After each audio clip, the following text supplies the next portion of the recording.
Hello, wrestling fans all around the world, but especially those in Puerto Rico.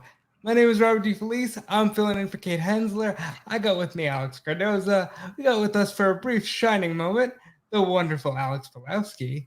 How you guys doing tonight? I'm doing great. I see something about bubbling out of Alex's mouth soon, so I'm ready No, for it. no, this is your night, Mr. Cardoza. SmackDown is in your island. It features your people to Gente. Oh man, and what a and night. I think that you should have the floor to talk about the wonderful crowd that was there at the building. Right after I say this, how do you have a Raw exclusive title and a tournament for said title featuring half people from SmackDown right after you do the draft? Everything is a scam. Nothing means anything. Everything is a lie.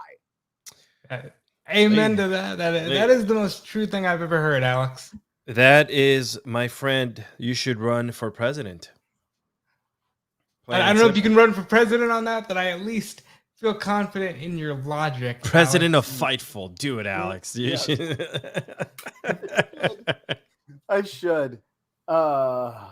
Anyway, I'm only here to say if you want to see me rage more about that, you go to Fightful Select, because I'll be doing that over there in a few minutes. And then after I'm done talking about SmackDown and the ridiculousness of this, the draft is a scam. The brand split never existed.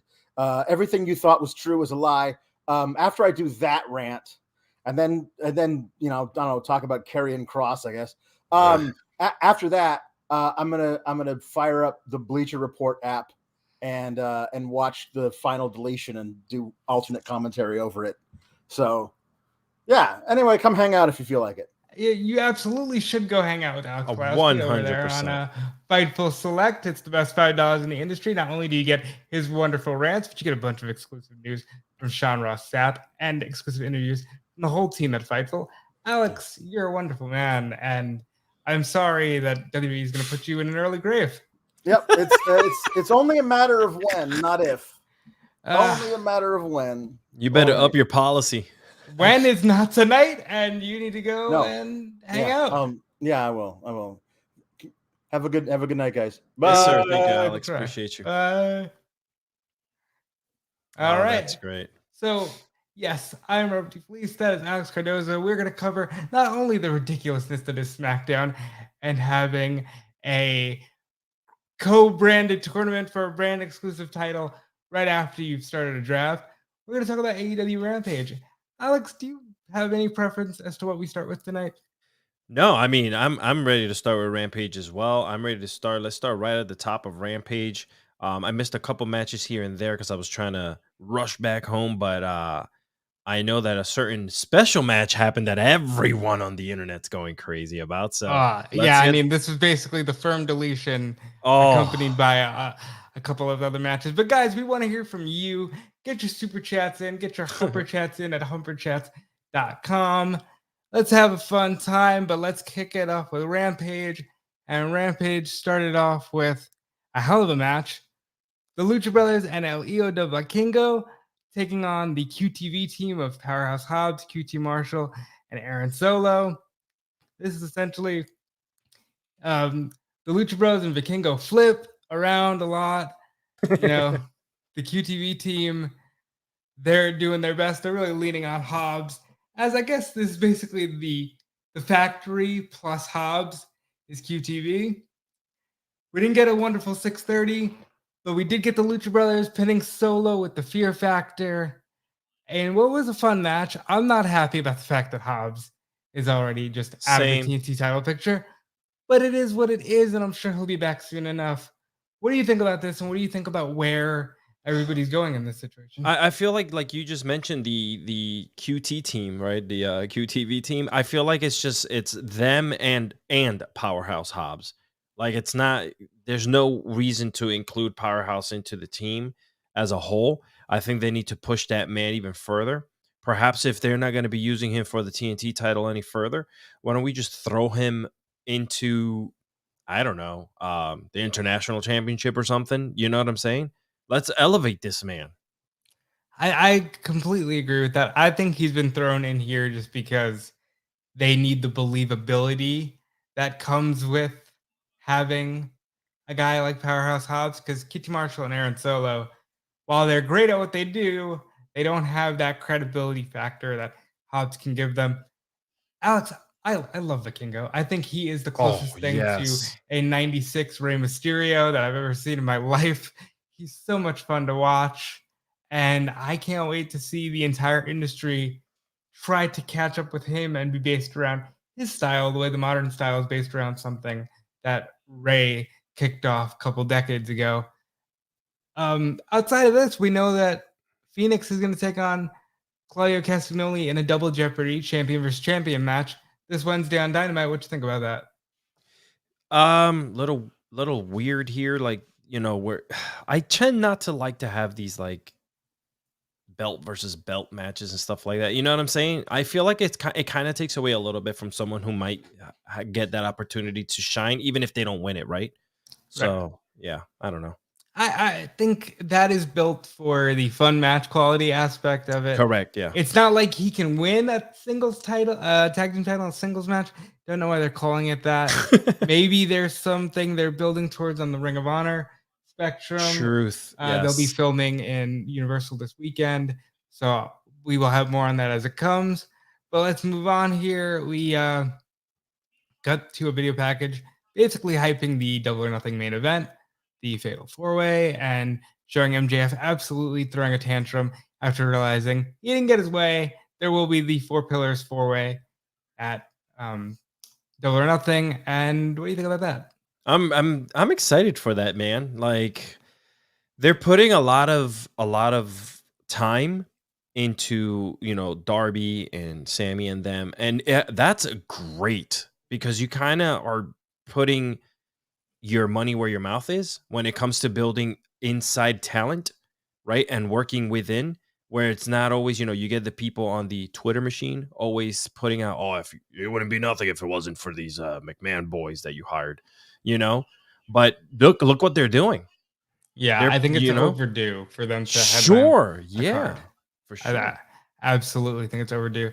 One person who's headlined many cards is Chris Jericho, and Lexi Nair caught up with him, and he basically says he's not on commentary tonight because he can't trust Adam Cole. He needs assurances that Adam Cole will never be able to attack him again. Otherwise, he will not perform his commentary duties, and I'll have more information for us on Dynamite. So quick thing to get Jericho on TV. Sure. And to kind of keep it moving. And we had Jade Cargill in action against Gia Scott. Commentary says Ty Valkyrie was suspended after she attacked referees following her loss to Cargill.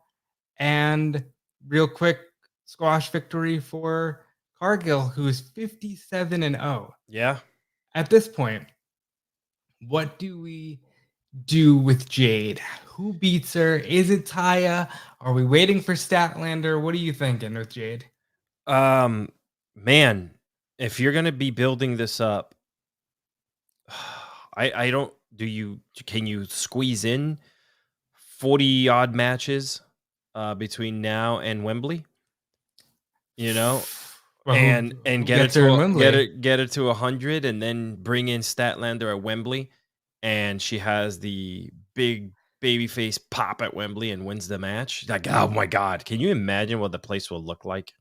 Well, I think if you're gonna go with Wembley, I don't know if it would be Stat, because I would do Stat and Queens at Grand Slam. Oh, yeah. You know what? I totally forgot about Grand Slam. Girl. Yeah. I'd do Stat at Grand Slam if you're going to wait that long. If not, maybe just Valkyrie at... I don't know. How long are they going to keep this gimmick up with the wins? Do they want to... I mean, they've done it for well over a year at this point. They could keep it going.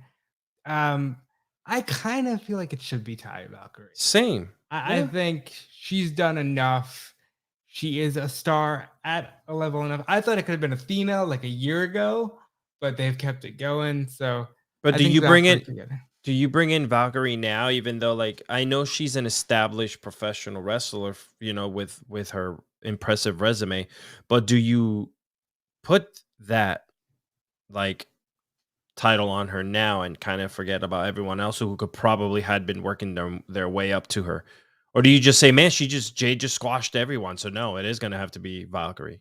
It's difficult because I think you're at a point now where you could bring in anybody, have them get a fluke win, like a 1-2-3 kid kind of win. Sure. And Jade is at this point a star where people are going to be happy to see her moving on and moving up. Do we bring in Goldberg to? No, I'm kidding. If we bring in Goldberg, I think it's to lose to Jade. I think that would be so. I think Goldberg would have so many new fans if he put over Jade Cargill. Do we bring in Goldberg to be her mouthpiece, her manager? I'll teach you how to get to 100-0. I don't know. See, I wouldn't bring in Goldberg as a manager, but I would definitely, if they could get him, I'd love that energy just because there is so many similarities there. And at this point, even does she retire the TBS championship? You know, like she's the only person known with that title so far. So there's so many different ways to go here. They've kept it fresh at times. I know a lot of people are starting to feel like it's a bit stale, but I'm still a fan. I'm still willing to see where they go for the time being. And where Rampage went next is Mark Briscoe backstage, and he's approached by Jay Lethal, Sanjay Dutt, Satnam Singh, and the GOAT, Alex, the GOAT, Jeff Jarrett, JEWF himself. You watch your mouth. You know Kate would kick us both off this show. Kate's not here tonight. So Kate would end this show in a minute. It's my show, and I'm here to say that Jeff Jarrett is just killing it in AEW. He is having the run of his life. They basically just approach Briscoe and say, hey, friend to friend, we know you're friends with FTR. Can you check in with them and see if they're going to accept our challenge for Double or Nothing? And FTR will be accepting, or at least responding to it, this Wednesday on Dynamite. Also, while we're talking about JEWF, AEW has released the extended cut of the visit to the family farm from this past Wednesday. Suggest everybody go see that. It truly is tremendous. Jeff's having the run of his life. What are you thinking about everything they're doing here with Double J and company and Mark Briscoe? He's he has a aura about him where even when he's hated, you're still talking about bringing in views and people are going to watch. It's, you know, the name, you know who he is. That's right. Know? So, I mean, love him or hate him, bro, he's bringing in eyes into the sport, into the, you know, wrestling business, whether he was doing the SummerSlam stint with WWE or everything he's doing now at AEW. Or, you know, wrestling Flair in his last match. He's really tuned in, and it's amazing how he's been able to keep his name out there. But Mark Briscoe was in action. He faced Preston Vance, who had Jose with him. You know, Vance spent a lot of time overpowering him. He was hitting him with fall slams, full Nelsons. Mark eventually comes back with a German suplex. He eventually gets the win with the Jay Driller as a tribute to his brother Jay Briscoe. And after the match, he celebrates with some of his family and a really touching moment. I love everything that they've done with Mark Briscoe. Same. In AEW, except for the fact that he did not beat Samoa Joe at Supercard of Honor. I think that's a weird move, but I'm glad that he's getting a lot of TV time now. And I look forward to seeing ultimately where this goes with FTR and Team Double J. Dustin Rhodes says he's looking forward to the May 17th Dynamite because it's in his neck of the woods. He gets attacked with Brian Cage. Strickland laughs at him. And he says they'll see him in 2 weeks. So I'm guessing we're going to get a Naturally Limitless versus Mogul Embassy. What do you think? Yeah, I see, you know, that unfortunately the fire fizzled out of the Keith Lee and Strickland feud there a while back. Could they probably try to spark that up in a new way here in a tag team way? Maybe. I think it'll work. I agree. Because at the end of the day, Keith Lee, there's so much star power there. And while you have Dustin, he's always going to be a great asset. But Alex, none of that, at the end of the day, Rampage, great show, but none of that really mattered. Because up next, we got the firm deletion. It's the Hardy Party of Matt and Jeff Hardy, Hook, and Brother Zay, the orgasmic Isaiah Cassidy. and they took on the Firm, Ethan Page, Lee Moriarty, Big Bill, and Stokely. Immediately, shenanigans abound as we got first name Sham, last name Payne, Marty Garner as the referee. I love that. I'll put this out there right now. I'm shocked nobody gave him a pedigree and dropped him on his head. But, we also had Caprice Coleman as referee, putting on the zebra stripes instead of his usual RH commentary spot. But immediately you got Hardy Party shooting fireworks at everybody. This match was all over the place. You had Stokely almost the victim of a hit and run, Alex, as Matt Hardy's two oldest children, Maxwell and Wolfie, tried to just run him over with this ATV. There was fire coming out of this thing. It was very scary for Stokely. I'm very glad he's okay. He wouldn't be by the end of this match, but he was able to survive that. We saw some fun stuff with Jeff Hardy and Big Bill spent a lot of this match together. No Lake of Reincarnation. We got a lot of Hardy cameos. Rebby Hardy was in there. Yeah. Full Queens, Puerto Rican. God bless her. She's cursing out Stokely for entering her home. You got Gothic Baby, the TikTok icon herself, and she wasn't afraid of Stoke. Senior Benjamin just coming from behind her with a taser. Alex's family is very deadly. I would not want to end up in Cameron, North Carolina at any point in time. He gets tased. He essentially loses all feeling. And then the other Hardy boys just come in and start beating him up. Maxwell, Wolfie, Barty. This was insane. And we had a great moment here where as Stokely's getting pounded on by the three eldest of the Matt Hardy children, they just says, Tony Khan will pay for his sins. Really, really good stuff here from Stokely, who was obviously having just a wonderfully great time with the children. He couldn't help but keep the smile on his face, despite the fact that he was getting completely pounded on.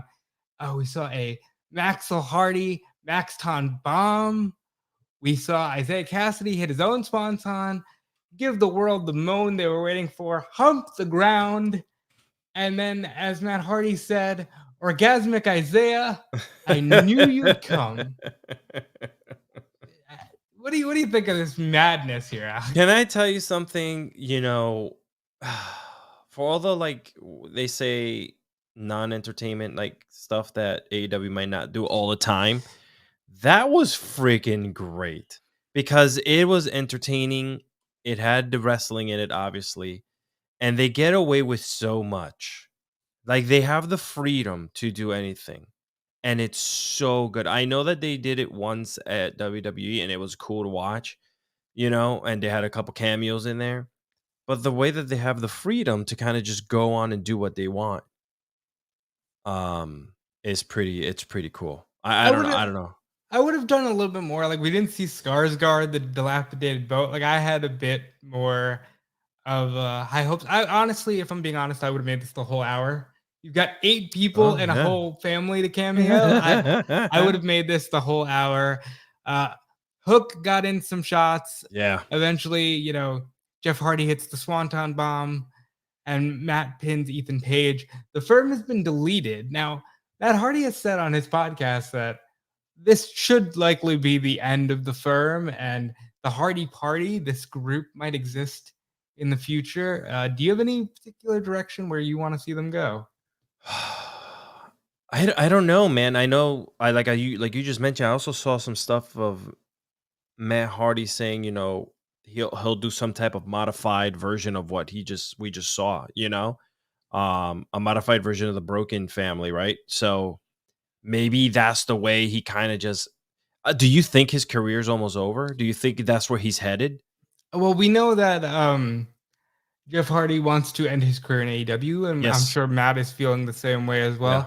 Yeah. It's always hard to say with a crew like this because they're so versatile that they can do anything, anywhere, that at any point, if they wanted to show up in Impact and set that company on fire, or NWA and set that company on fire. But I think they're likely looking to wrap it up in AEW, and at least Matt will likely transition into a producer role. I don't know how soon that'll be, but I'm guessing. We do know that he will be.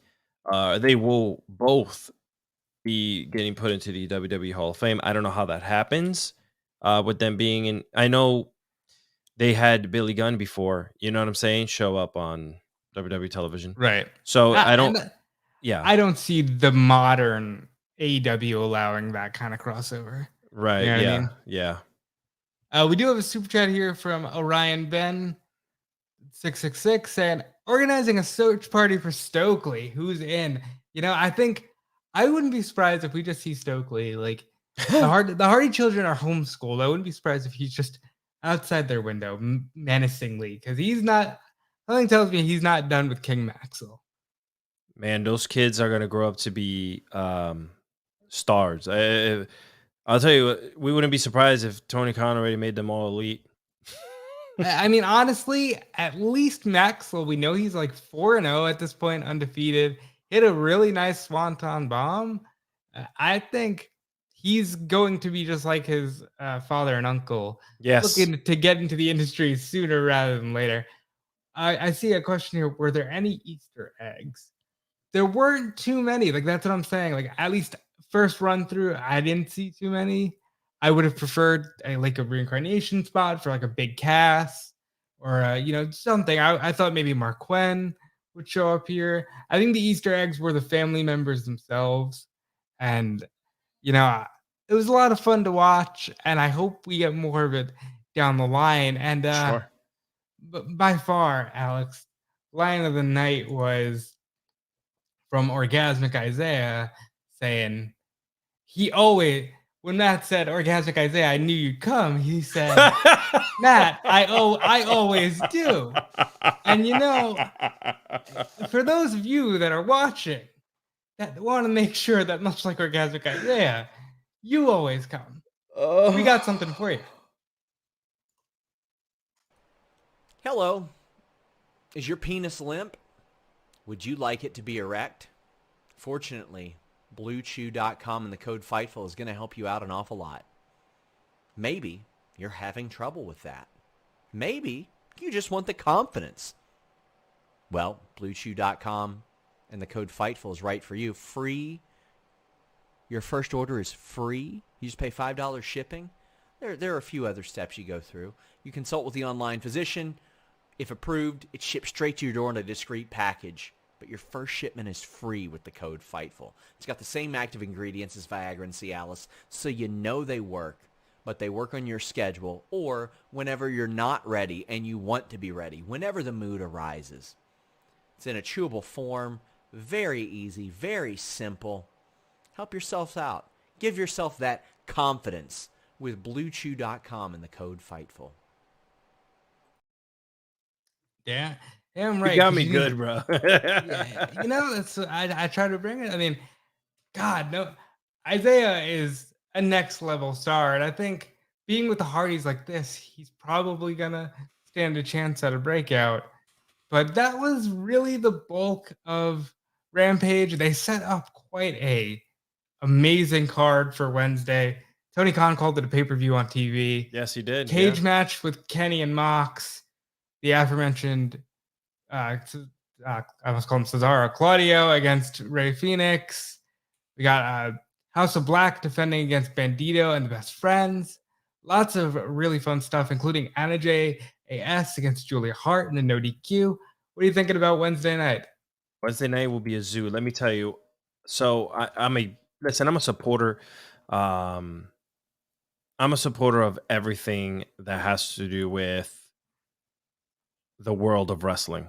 Okay, whether it's WWE, Impact, so on and so on.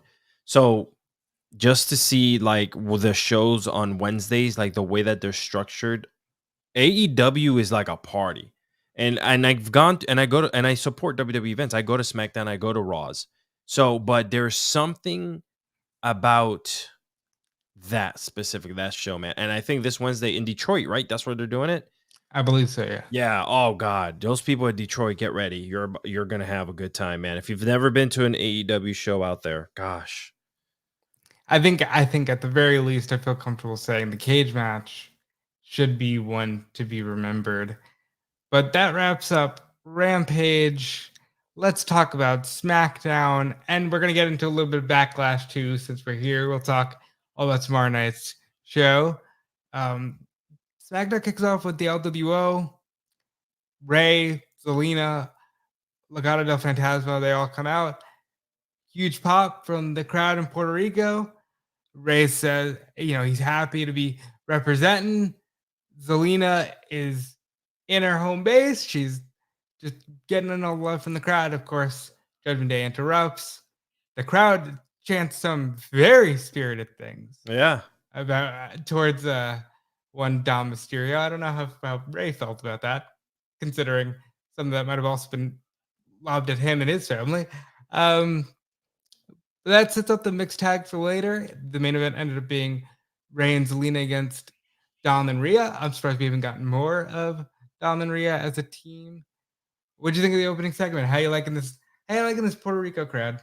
Man, they were, man, la gente latina out there, bro. They were so ready for the show. I can feel the energy coming through the screen. Mi gente at the island, bro.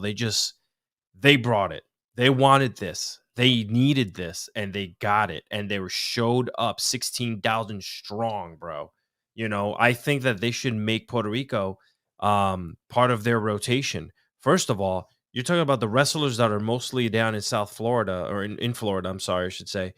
It's an easy 1 hour ride to Puerto Rico via an airplane. You're flying them across the world for other stuff. Why can't you just do a roundabout like that to Puerto Rico? I hope and pray that they continue to bring shows to the island for them. I think it's a good move because they've gone a few times. I know they held a New Year's Revolution in 2005 in Puerto Rico. Right. Yeah. This crowd was absolutely insane. So much life to them. And it's only gonna get louder when Bad Bunny actually wrestles tomorrow. This banger crowd, very excited for the entire just vibe. And I think they set him up real well here because, you got Zelina, who basically said when she asked for the match, I'm the only Puerto Rican female on the roster. I have to go represent. And they came through for her, which is super cool because like a year and a half ago, maybe she wasn't even employed by WWE. And it's nice to see how well she's rebounded. Yeah. As far as first match of the night, we had them boys, the Good Brothers, with AJ Styles and Michin taking on the Viking Raiders. AJ Styles was on commentary for this. They're kind of putting over the world title thing that Alex Pulaski so wonderfully mentioned at the start of the show. Good big meaty man slap and meat kind of match. The Good Brothers get the win with the Magic Killer on Ivar. Far from the best I've seen from War Raiders or Viking Raiders. Yeah, how dare you? The Good Brothers, I know, how dare I say War and the Good Brothers, but this is fun, and I'm glad that Gallows and Anderson are back wrestling. They're actually being featured. What are you thinking for them in the future? Well, now that AJ's back and he's healthy, and as long as he stays healthy, they're gonna be on television because they obviously been MIA because he hasn't been on.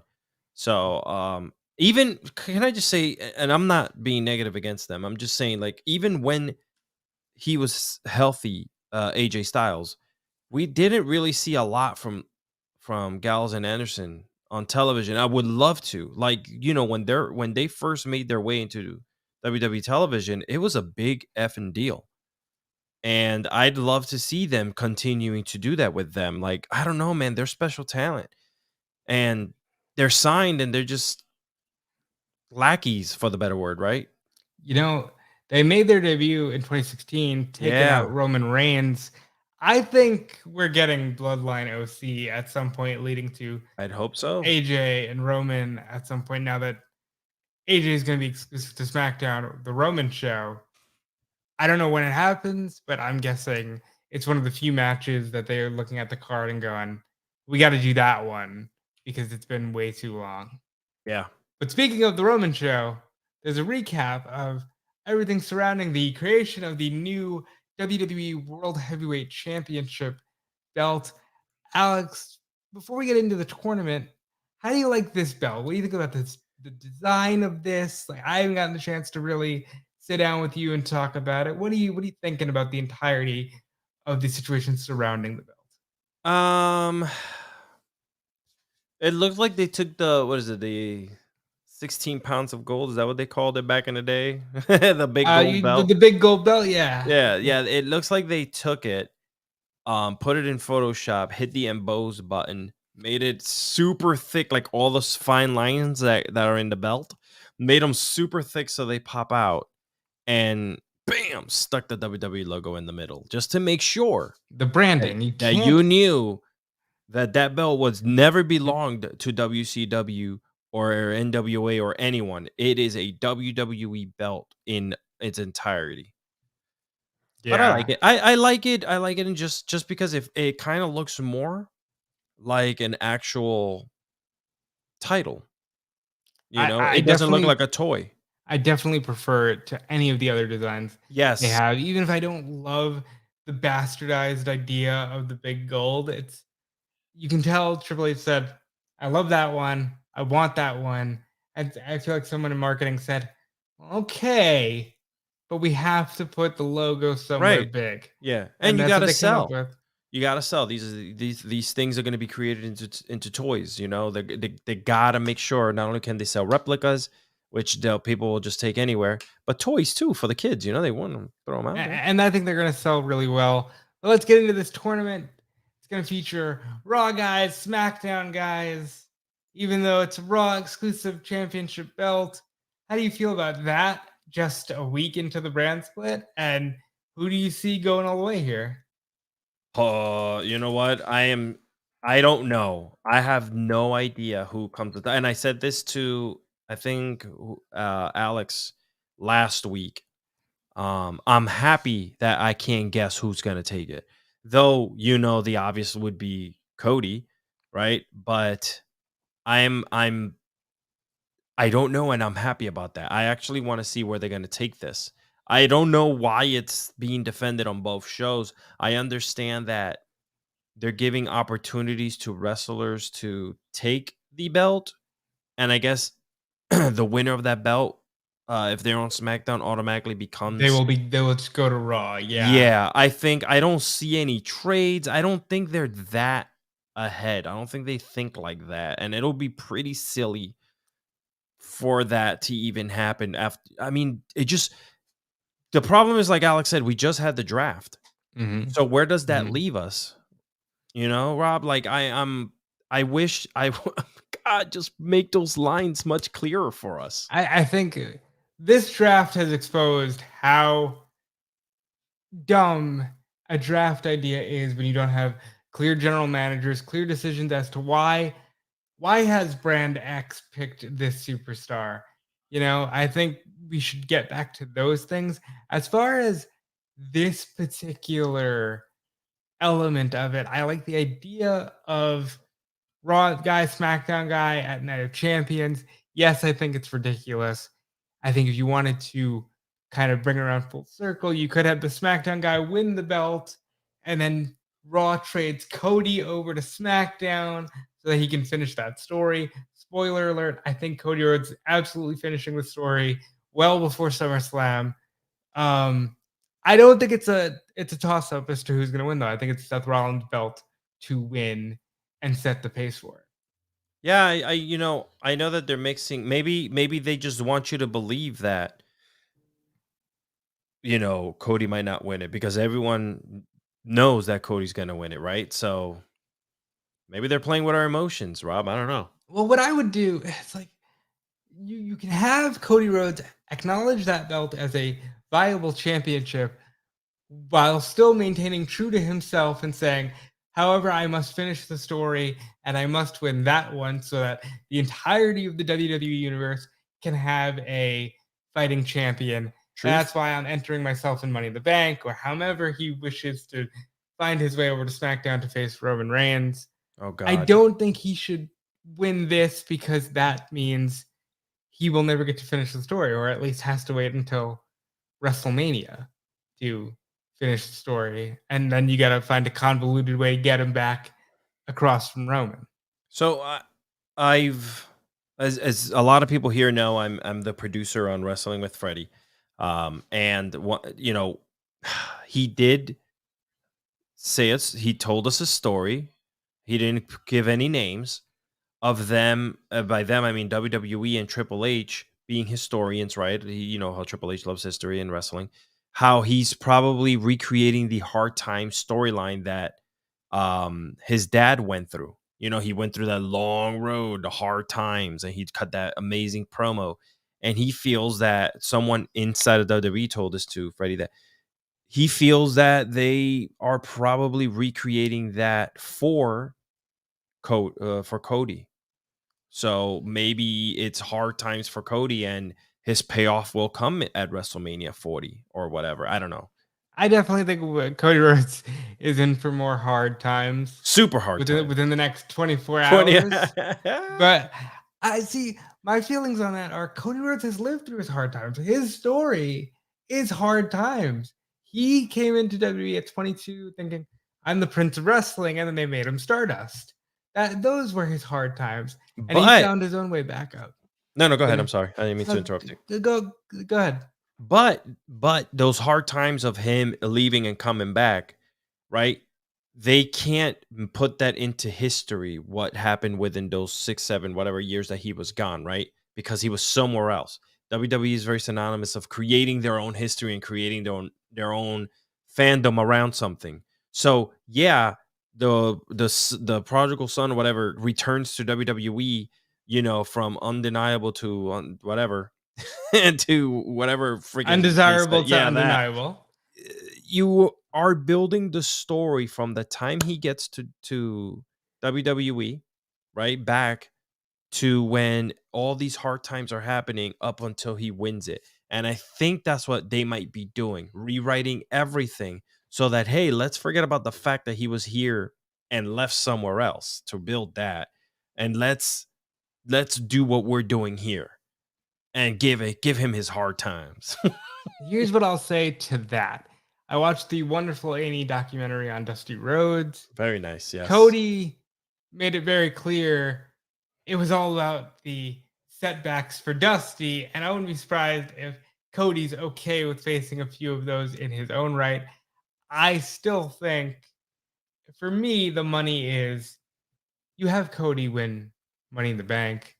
You have him cash in on the July 5th, I believe it is, when they go to Madison Square Garden. It's the first week of July. You have Cody win the belt that his daddy couldn't win in the Garden. He wins it in the Garden. You move on into the summer with a full-time champion on both shows, and then Roman Reigns is going back to the championship is your story going into 40, which gets sidelined by whomever, because obviously Roman is now greater than the championship. Yeah. Once you hit Night of Champions, Roman's hit the 1,000. We can move on from that story. If that was the thing, we can move on from that.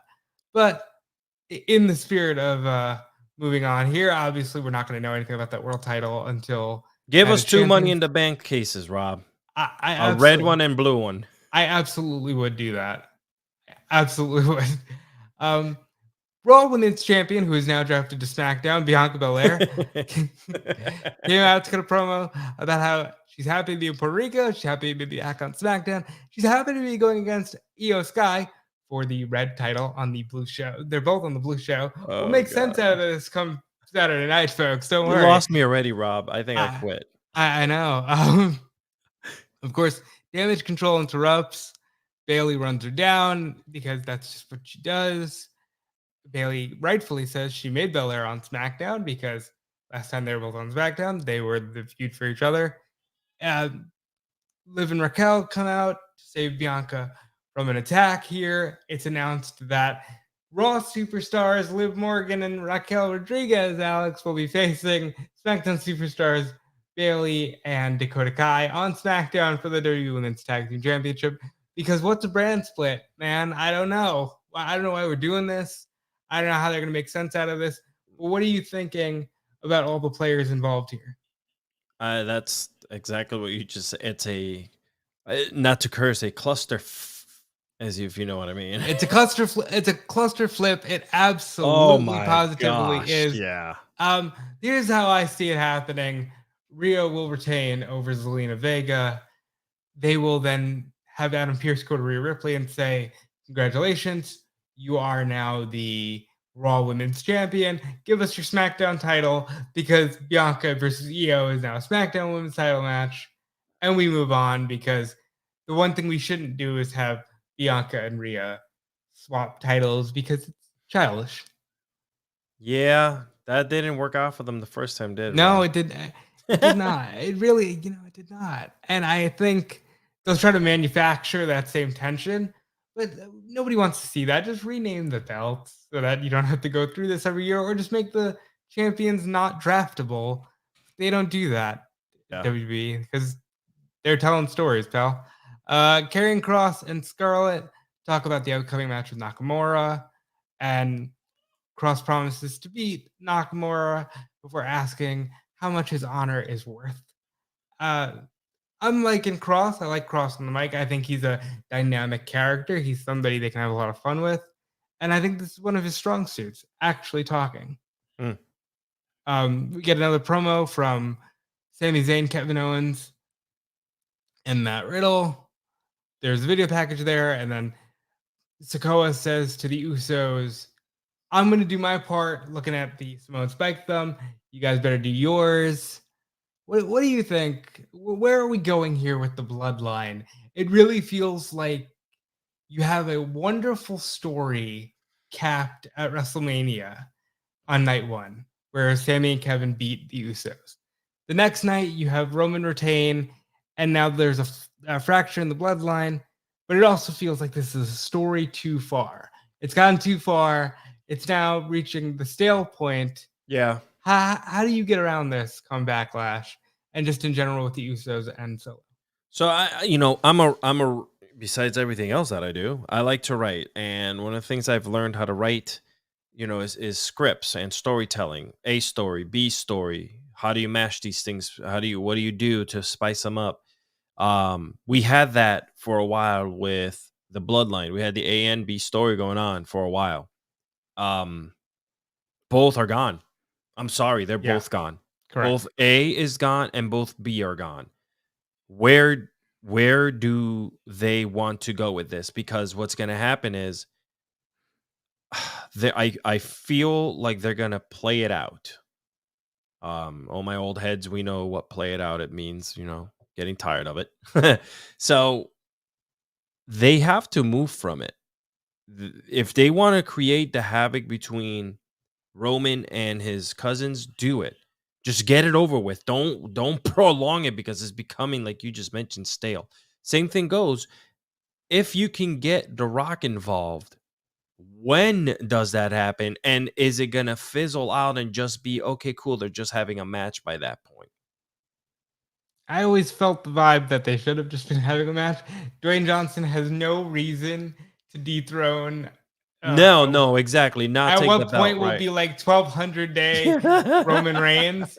If you do that, you're sending the wrong message to your fan base. You're sending the wrong message to your roster. Yes, it's a fun movie story, but here's the thing: when a movie, the credits roll and the story's over. In WWE, you immediately have the next chapter of your story. Yes. I don't think Dwayne Johnson needs to wrestle for the title. I do feel like we're going to get Jey Uso getting another shot at Roman. Perhaps as soon as Night of Champions. I really don't know, because now for me, they've already played it out. Yes. They've already, it was so beautiful. All you had to do was have Cody win, and the bloodline is shambles, and they can rebuild. But now you're telling this weird fractured story to the point where Jimmy Uso and Kevin Owens the entire time I've just been talking to Sami and Jay, like, why are we doing this again? Like a normal conversation at the bar. Yeah, and like you're having, It's super weird. It's super. They've gone too far, and I hope Backlash. Let me ask you a question, Rob. Like, smarten me up here. What do you do when this is over? What is there any way that we see Roman ever becoming a babyface again? Like, how do people cheer Roman, or is he that disliked as a bad guy that when he finally turns into a good guy, you're still gonna boo him because you're like, now you're shoving him right back down our throats again? Well, I think Roman becoming a babyface is almost inevitable. As soon as you take that belt off of him, and as soon as he goes away, that thirst for that megastar comes back. Right. And as soon as you hit that music at the Royal Rumble or whatever it may be, people will not only acknowledge him, but they'll pop for the Shield music. They'll pop for whatever you give of Roman in the same way that they now pop for whatever John Cena does. They pop for whatever Brock Lesnar does because, my God, we are starved for this level of star power. It's just Roman has to do his part and go away. Because if he doesn't go away, it just becomes, well, we don't care about anything else that happens because we know nobody's good enough to beat Roman. That's why they've created this consolation prize. That's why I think getting the belt onto Cody soon is where you need to go. Boom. But moving on here, we got the Street Profits going against Imperium's Kaiser and Vinci. I ain't gonna lie, this was way too quick for me. Profits win with the Spinebuster Frog Splash combo. Too quick for a match that could have easily, at one point in time, a few years ago, maybe headlined a takeover. Yeah. Like I wanted more of this, and it really just felt like Profits are on SmackDown. They're gonna win. Don't worry about Imperium. They're completely covered because they have Gunther. I don't know. I'm not. They're also tying up loose ends or whatever. I think you're giving the crowd a little something, a little razzle dazzle. At that point, like you mentioned, it was quick. I mean, also the show does move by pretty fast because they, it's not a full 2 hours that they have. When you account commercials and the fact that regular broadcast television, you need to give them a almost 3-minute buffer. That's why the show usually ends around that 9:57, 58 time. So you got to rush. So I wonder if this was just like, hey guys, unfortunately, we had to cut you guys a little bit. I think it was a bit of a missed opportunity to have a really fun match. Obviously, you mentioned WWE doesn't go to Puerto Rico often. Vinci and Kaiser represent different parts of Europe, and sometimes, Alex, you just want to get away. Sometimes you just want to go to somewhere else in the world, even if you just need to get there in about 2 seconds, and just for the purposes of using certain streaming platforms, so your firm deletion doesn't have commercial breaks. And if that's the case, we do have the product just for you with our good friends at NordVPN. NordVPN.com/Fightful brings you the fastest VPN in the world, the ability to change your virtual location with just one click, and online threat protection that blocks you against malware, annoying pop-up ads, and so much more. And they have several tiers for you. That way you can get what you want. You can get 4 months free and a 30-day money-back guarantee with NordVPN.com/Fightful. Maybe you want to order UFC pay-per-views, but don't want to spend so much money. Maybe you miss AEW Plus or WWE Network or something like that. NordVPN.com/Fightful allows you to change your virtual location with just one click and gain access to those things. Get that geo-blocked content. Make sure you browse safely and securely. NordVPN.com/Fightful makes your browsing experience and just your life experience much more versatile. 4 months free and a 30-day money-back guarantee. NordVPN.com/Fightful. Yes, we do appreciate the good support from the people at NordVPN. A reminder, guys, getting your super chats, getting your humper chats. We still got quite a little bit to talk about on SmackDown here, and we're going to get into Backlash as well. Moving on from the Street Profits match, we had Cody Rhodes, Alex, and he asked the crowd, what do you guys want to talk about? He did it in Spanish. I don't have an accent, so I will not be doing that. He got the best babyface promo of all time about needing to defeat Brock Lesnar and needing to finish the story. Again, even though he's drafted to Raw, he is damn sure determined to finish that story. So it makes me hope and pray that they have something in the works for him. What do you think of the promo? I think that he killed it. I have so much faith in the fact that when they put the stick on him, he's gonna provide you with something that will make you feel like you're a part of what he's going through, and he's bringing you into his world, and he wants you to kind of not really embrace him, but like, when you say reach out to the TV and feel something, like that's what he's trying to do, and it works. I think the people are really behind him. These losses, people really wanted him to win. I don't see how Brock Lesnar, this whole thing's gonna deal, but we'll talk about that later. But I think that as a baby face who's chasing like a MFer right now, he is like red hot. He really is. And he reminds me of, not to keep beating the drum of his father, but that old school baby face Yeah. fire. It's so important in wrestling. And he really has it. And he has that connection with the audience. And the only thing I hope that they don't lose by dragging out the story is that connection to the fan base, because it's red hot right now.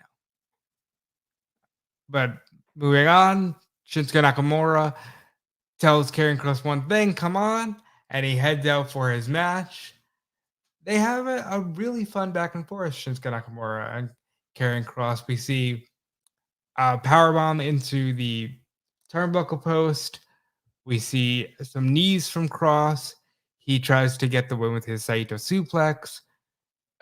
Shinsuke ends up taking a couple shots at the Kinshasa before he actually hits it on Karrion Kross for the win. Shinsuke's going Raw for the first time in 6-7 years. He's never been on Raw, which is insane. Karrion Kross is stuck on SmackDown. He is on a heel-heavy brand, so that's going to be hard for him to kind of make a name for himself. Nakamura seems like he's in a good space by, already getting with the Miz, which regardless of how you feel about the Miz, there is the wonderful connection that Miz has with the audience. I'm excited for his future, but where do you see both of these guys going? Man, if they let Nakamura run kind of like they've done with Asuka, and take charge of who his character is, I think that you can see a lot of great fights between him and whomever. You know what I'm saying? Like, he's really good. Like, he could work with anyone. But the problem is, like, when they decided doing that whole Rick Books thing, I lost it. I need the Nakamura from NXT, not this, fun-loving, guitar playing, whatever. Like, I want the mystique, the dance, which you kind of see it already. The dark background, the dance, the coming into the ring. As far as Karrion, man, listen, it's no secret that Freddie Prinze had him assigned for his wrestling organization, and the call was made, and he was like, hey, and Freddie was like, do it up, man, go become WWE champion. And it's been the complete opposite. There has been nothing there. I love the man, his physique, his wife, him. They just it's just an amazing presentation. Other than that, bro, they have the makings of a lot of the sizzle. It's not there. Something is missing. I'm hoping maybe a US title run for him can change that. Maybe you you can't put him back on NXT now. I guess he missed that boat. But there is something so special with Kross, and I think he has all the makings of a great WWE superstar. It's a matter of when does it click, and I think eventually it will. All of this, what is it? All of the steak and none of the sizzle. All the steak and none of the sizzle. Very, very true in the case of him. Speaking of NXT, we do see a recap package of all the NXT call-ups to SmackDown. Isla Dawn, Alba Fire, Grimes and Grayson, Waller, pretty deadly. How are you feeling about a lot of the NXT call-ups before we get into what a couple of them did? Well, I'll tell you what, it was great that they finally got some shine that, hey, we have NXT call-ups. You know what I'm saying? Like, in years past, it's just like they've been thrown on the show, and then when something doesn't work out, we don't see them again. Like, I feel like Dawn and Fire are a great move because Fire can go, man. And Dawn, that whole presentation is fantastic. Take the NXT Women's Tag Team Championship. Call them the WWE SmackDown Women's Tag Team Championship. That's a mouthful, but it works. And that way there's more for the women to do on the shows. Pretty Deadly. I legitimately think they're one of the hottest acts on WWE TV. I do listen to the Freddie Prinze Jr. podcast. I know he's not a big fan of the NXT 2.0 era, but trust me when I say these two guys are the gems to come out of that whole system. Cameron Grimes should have been called up about a year ago, and Grayson Waller, I feel like they've moved him to be SmackDown's Miz. Raw has the Miz, and he's kind of homesteaded on USA because that's where his reality show will be when that kicks up again. But SmackDown now has Grayson Waller. And speaking of Waller, he was backstage with Adam Pearce. Grimes was also backstage, saying he was looking forward to showing what he's all about. Corbin confronted Grimes and said he's touting himself as a free agent because he can go anywhere he wants. Even though that's not how free agency works. You don't get drafted to free agency, but whatever you do on this show. He runs down Grimes. He says, you got to pick last. Grimes says, yeah, well, nobody picked you at all. They're going to fight next week. Pierce makes it official. What do you think about it? I don't know. I don't watch a lot of NXT, right? So I want to see what he's going to be doing up here, on the main roster, quote unquote, right? I think if I've seen a couple of his matches because I do watch the pay-per-views. I like to support that far. So he's a good talent, man. I just want to, when you put someone into the daily rotation or the weekly rotation of SmackDown and Raw, you gotta really stand out. If not, you kind of get lost in the sauce, right? And I'm hoping that he's not one of those because we've seen a lot of NXT talent come up and kind of just get lost in everything, And I'm really surprised, by the way, that they didn't pick up like Breaker in them. I think they made some interesting choices. They clearly went with people who were either on the main roster already at a point, or just it was, for lack of a better term, crap or get off the pot time for some of these people that they called up. And I think that was most of their main concern. I think there's a feeling that maybe guys like Breaker or Mello or women like Roxanne, Laura, I think they have more of an upside. They wanted to kind of throw some of these other people in the deep waters. Waller has what it takes to be a star. He can be a United States champion in a month if he wants to be. Pretty Deadly, it's very difficult because they can either become the hottest act on the show or the act that gets thrown into the comedy match that you never hear from again. And I hope it is the former because I am a huge fan.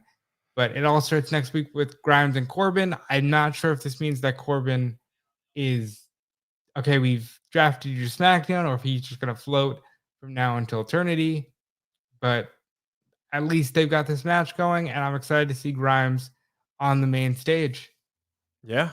And then we hit the main event, man. And when Ray's music hits for the main event and Zelina comes out, this crowd, it's like they just saw the home team win the World Series. It's like you'd have thought Zelina just won the belt. Like, just having her out there, they blew, and it's awesome to see. Of course, they face Rhea and Dom, back and forth match. For me, a lot of the fun was in watching Ray wrestle Dom, knowing they're not going to be doing that in the near future. They really played off the size for Vega and Ripley. Finn was out there, not Damian. I thought it was very weird because they advertised Bunny, but they kept Damian far away. Eventually, what ends up happening is Ray hits the 619. Balor stops him from hitting the splash. Dom hits one amigo, hits the second one, and then Ray kind of just small packages him out of the second amigo. And I'm just like, okay, not what I expected, but immediately Judgment Day hits the ring, and LWO comes out with Bad Bunny to even the odds. And when this crowd heard Bad Bunny's music, Dude. oh my God, even greater than I could have ever imagined. Bad Bunny beats up Dominic with kendo stick. They give him an LWO shirt. That shirt is already like the hottest seller on the website. It's going to be the even more hottest seller on the website. Bad Yes. Bunny's a member of the LWO. We kind of called that like last month on this very show. Yes, that we as soon as did. you put that shirt in his hands, it's gonna sell. Bad Bunny's a WWE superstar, man. What are you thinking about Bad Bunny? Just his whole presence in the WWE. I feel like he's a fan that has hit the ring, right? But he respects this business so damn much that he puts all of himself and all of his like just his whole aura of who he is into it. You can tell that he's that kid who watched wrestling growing up, and he's in this ring, and he's not there to disrespect it or make fun of it or look stupid in front of the crowd. And man, he's a megastar. He doesn't have the physical attributes, and I'm about to throw up saying this as a Logan Paul, right? Like, I can give him that. Logan Paul's very athletic, but boy, oh boy, man, You, his you know what charisma. Logan Paul's not? On That the red carpet for the Met Gala. You know what Logan Paul's Yeah. not? Logan Paul's not a lot of things. I and know. Bad Bunny is just that guy. Like WWE God. needs to hitch their brand to Bad Bunny for as long as they can because he is legitimately a And his megastar. music hits so hard. Listen, I'm Puerto Rican. I listen to the words that he's putting out in every song. He's collabing with everyone in the world. You've known this. He's done the Booker T song. He's done songs with wrestling personas, Ric Flair and so on, Stone Cold, He speaks of it in his music before he ever hit the ring to begin with. Okay? So the man is like, he is, man, just listen, 2024 Hall of Fame inductee. Let's just do it right now. I honestly, there's a world where I could imagine Bad Bunny being the man that beats Roman Reigns. Oh, can you imagine that in some Yeah. alternate universe somewhere? There is well because this guy, he is the guy. He's He really insane. is, and I'm so happy they have him. I hope that he headlines the show with Priest tomorrow night. I think there's no better match to go on last. Bad Bunny is just WWE always types up being mainstream. Bad Bunny This is is everything they mainstream. could have ever wanted. This is mainstream. He's dating a Kardashian. I mean, like, this guy he will always be on the tip of everybody's tongue. And let me tell you something.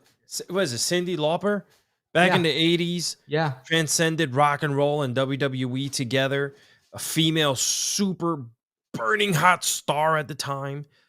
And it's happening again with Bad Bunny, a Latino superstar that has headlined the Grammys. Like, he was,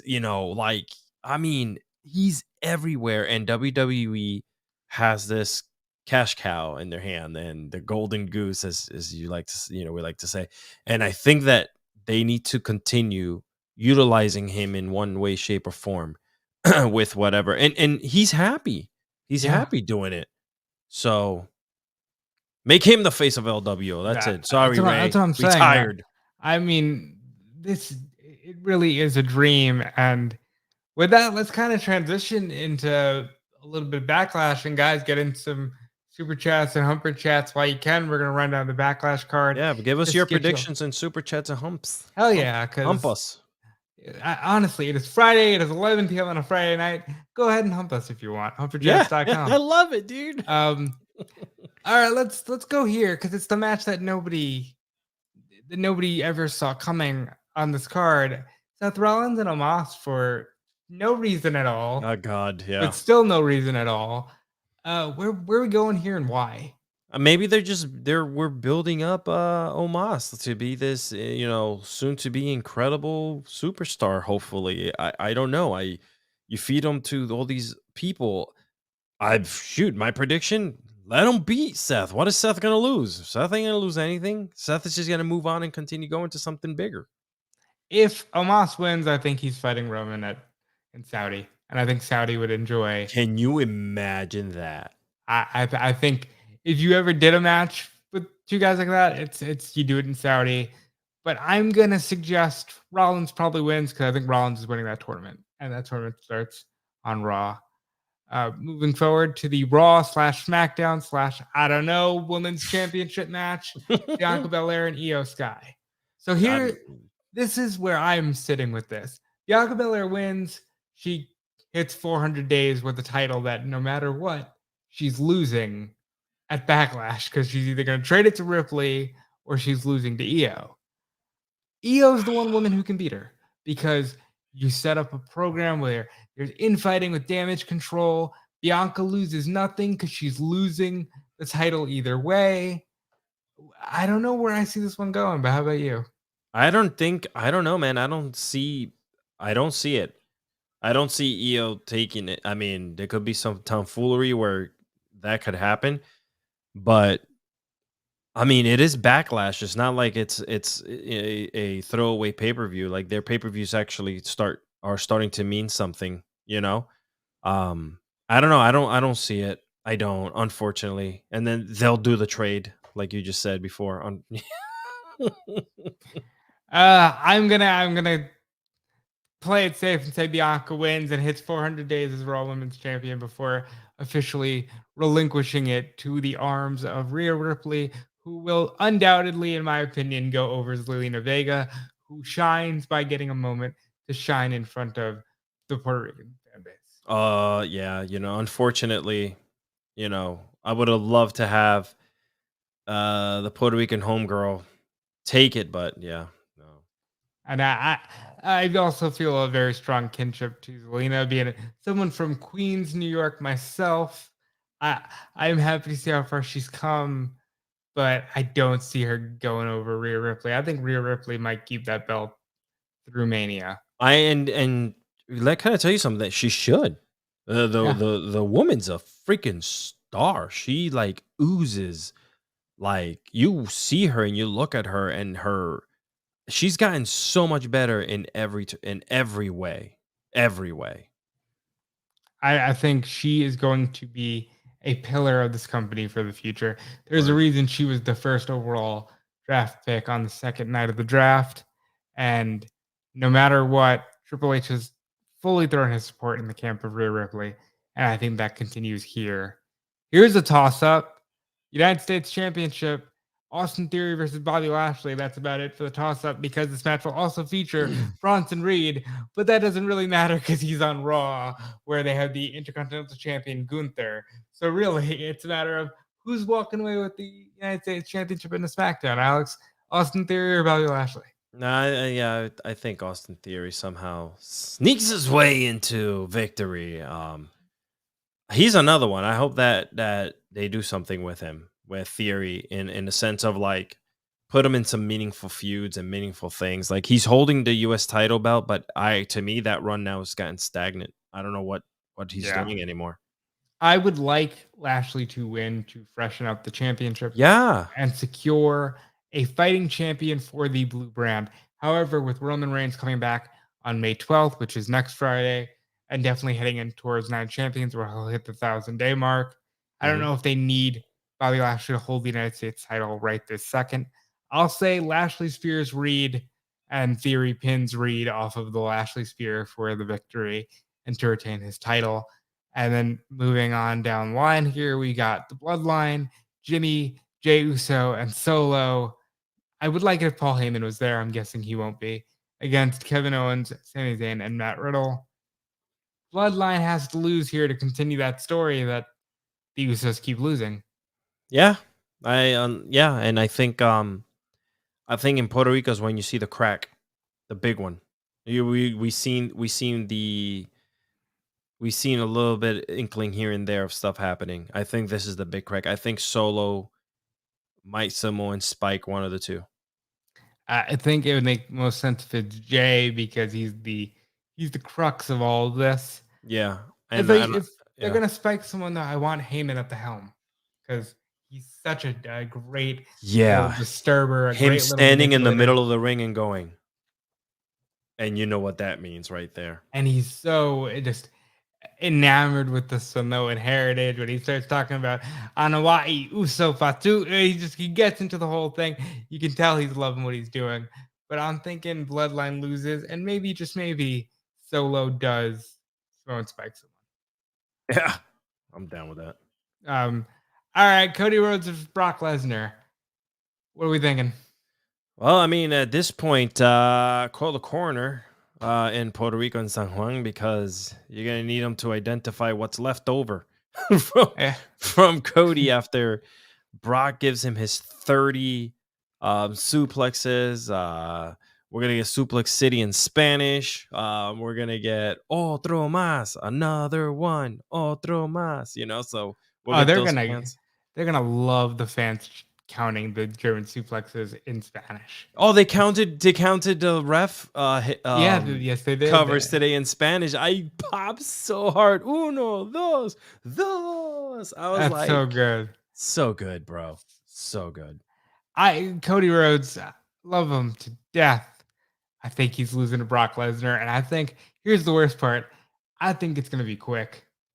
I think he's maybe not as quick as Kofi, but I think we're in that neighborhood of he's going to charge at him and just get obliterated. And Cody Rhodes, mark my words, will face adversity, and he will lose at Backlash to Brock Lesnar. Yes. Yeah. And then the match that I think should be the main event, Bad Bunny and Damian Priest in a San Juan street fight. I think this is basically LWO against Judgment Day in a San Juan street fight. I think everybody should be involved. Everyone's going to be involved. It's a street fight. There's no rules. 100% everyone's going to be throwing their name in the hat. I think Bad Bunny, it's not a question. Bad Bunny's going to win here, and he's going to celebrate. He might even jump in the crowd. There should be fireworks. There should be pyro. He should sing a whole damn concert after the match. We're gonna milk this cash cow if I'm the one booking this, and Bad Bunny, he has to get the win.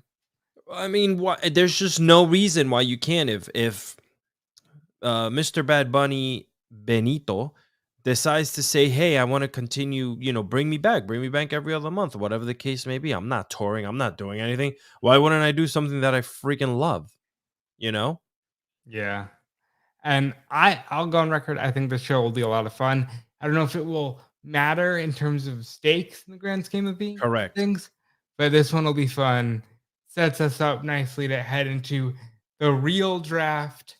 But I've loved everything we've done tonight, Alex. Oh man, yes, we had fun. Round of applauses for everybody in the building who has been here with us for this last hour and odd minutes. So yeah, man. Yeah, it was a total blast. Guys, obviously make sure you stay tuned to Fightful. We're going to have all things Backlash on all the platforms. Sean Ross Sapp will have notes on Select, I'm sure, throughout the weekend.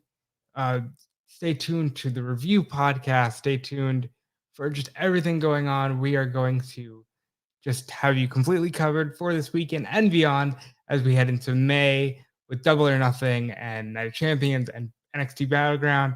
And then June, as we kick off what may be a very fun summer with a lot of fun stuff going on. So again, I'm Robert D. Felice. You can follow me everywhere at Dude Felice on all the socials. Alex, tell them where they can find you and tell them what you're up to. Not in jail, because I'm a good man. But yeah, you can find me on Alexis Cardoza, as the screen here says, on Instagram, and my link in bio will take you everywhere. I do want to say this, guys: support each other, love each other, treat each other well. Yeah, that's just what I want to leave everyone with tonight. Hell yeah, man! I mean, that's just overall advice for life. And honestly, yeah, I tweeted this out the other day. The world is bad enough. Yeah, put some positivity out there, and we always appreciate you guys supporting, and we'll be here all weekend, and we love you, and we'll catch you on the next one. But until then, we are out.